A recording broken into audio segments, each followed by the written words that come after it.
భూపాల్పల్లి జాతీయ రహదారిపై ఆదివారం వేగంగా దూసుకొచ్చిన లారీ గ్రామంలో ఇండ్ల పక్కన ఉన్న చెట్లను ఢీకొట్టిన ఘటన జరిగింది.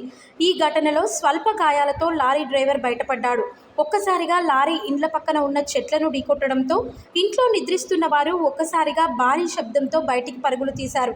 పెను ప్రమాదం తప్పిందని గ్రామస్తులు తెలిపారు.